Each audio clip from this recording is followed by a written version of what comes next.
बच्चन बाबूजी महाराज भाग दूसरा बच्चन नंबर 94 इलाहाबाद 29 जुलाई सन 1937। सुमिरन, ध्यान और भजन तीनों अभ्यास रोजाना शौक के साथ करने चाहिए, लेकिन ये इख्तियार है कि जिस अभ्यास में ज्यादा तबीयत लगे उसको ज्यादा देर तक करे और बाकी दोनों को कम देर तक। जब सूरत और मन अंतर में चलेंगे तो जो नक्श चाहें और संचित कर्मों के आकार वहां मौजूद है जागने लगेंगे, यानी जो शक्तियां अभी अंतर में गुप्त रखी हुई हैं और जिनकी कार्रवाइयां अभी नमूद में नहीं आई हैं, वो शक्तियां जाग उठेंगी और अपनी अपनी कार्रवाइयां करावेंगी। जो कर्म प्रारब्ध रूप में आते जाते हैं वो तो अपनी कार्रवाई कराते हैं और बाकी सब संचित रूप में पड़े रहते हैं। अंतर में उनके आकार बने हैं, इसलिए अंतर अभ्यास करके जिस घाट पर मन और सूरत पहुंचेंगी और बाहोश होकर वहां ठहर सकेंगे, उस घाट पर जो जो पुराने नक्श पड़े हैं और गुप्त चाहें रखी हैं और कर्मों के आकार बने हैं, वो सब जाग जावेंगी। उनमें चेतनता आ जावेगी, क्योंकि सूरत खुद चेतन है और सबको चेतन करती है और उसी घाट तक पहुंचेगी जहां तक कि वो उस वक्त होश व हवास रख सकती है। उससे ऊपर की घाट पर वो होश नहीं रख सकती है, सो उस पर नहीं पहुंच सकती। जब सूरत वहां पहुंचेगी, वहां के नक्श चाहें और कर्म जागकर इसको नीचे गिरा देंगे।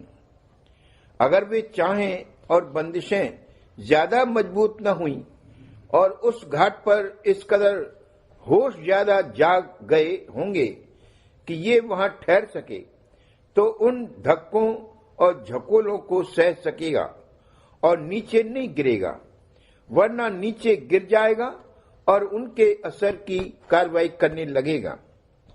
मसलन अगर धन पैदा करने और इकट्ठा करने की चाह बड़ी प्रबल अंतर में मौजूद है, तो जब वो जागेगी नीचे उतार देगी और साथ में उसी किस्म की ताकतें लेकर आवेगा और उनकी कार्रवाई करके वो काम करेगा। इसी तरह और कामनाओं, मसलन विषय भोग वगैरह की चाहों का हाल है। अगर बहुत ज्यादा प्रबल चाह और बंदिश है तो नीचे घाट पर उतरकर फंस जाने का खौफ है और ये परमार्थ में बड़ा विघन है। इसलिए इस बात की जरूरत है कि इस कदर होश और चेतनता बढ़ाई जावे कि इस तरह के झकोलों को सह सके।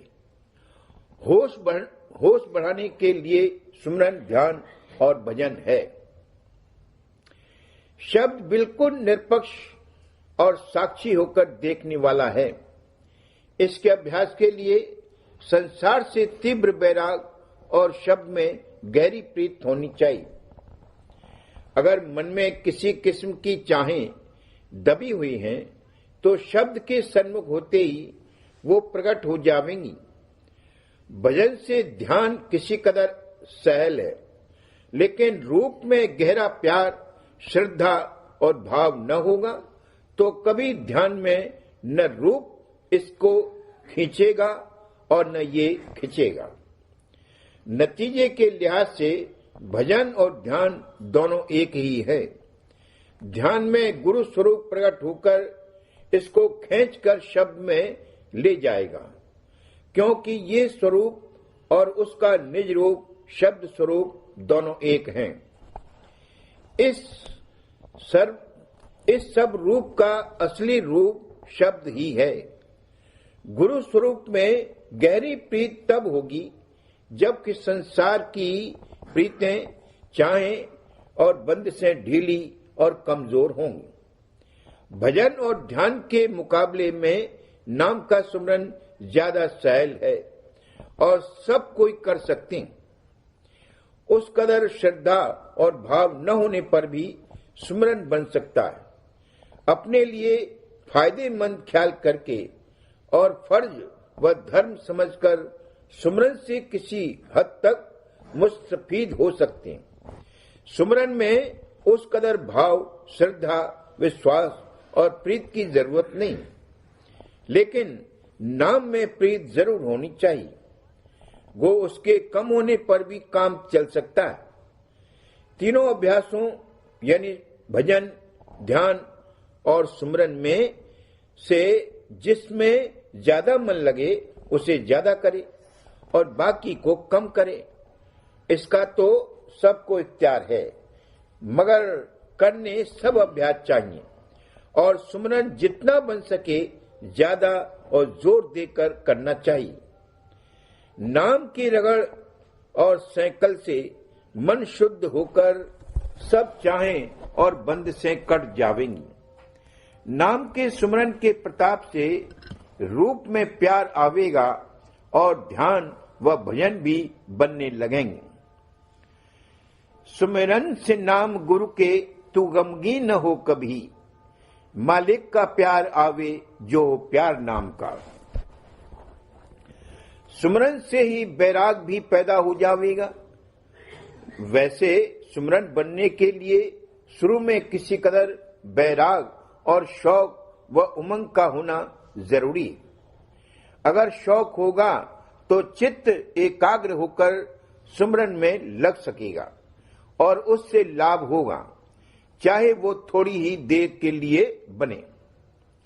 बिना चित्त एकाग्र हुए मन के गुनावनों के साथ सुमरन का विशेष फायदा नहीं होगा।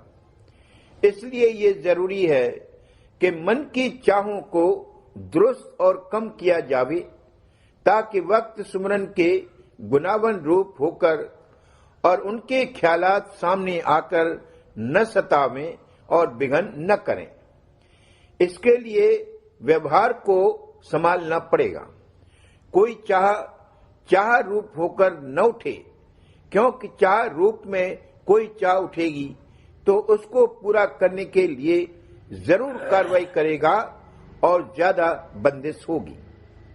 अपने जीवन निर्वाह के लिए जो काम और व्यवहार जरूरी हो उसके करने और रखने में कोई हर्ज नहीं, और केवल जीवन निर्वाह के लिए अगर चाह रूप में भी चाह उठे तो उससे चंदा हर्ज नहीं होगा। इस प्रकार रहने से और किसी कदर संसार और संसार के पदार्थों व भोग विलास से बैराग होने से मन के विकारों का जोर कम रहेगा और वो सुमरन ध्यान भजन में विघ्न कारक न होंगे। और जब परमार्थी चाह जाग उठेगी फिर तो बड़ी सहूलियत हो जाएगी। दोनों आंखों में से दोनों धारों को तीसरे तिल पर एक करने और नीचे के एक एक चक्र से धार खींचकर वहां लाने, दोनों का फल एक ही है। राधा स्वामी मत में नैन मार्ग से होकर रास्ता और जुक्ति बताई जाती। पुराने समय के एक एक चक्र से चलने के अभ्यास को करने की जरूरत नहीं।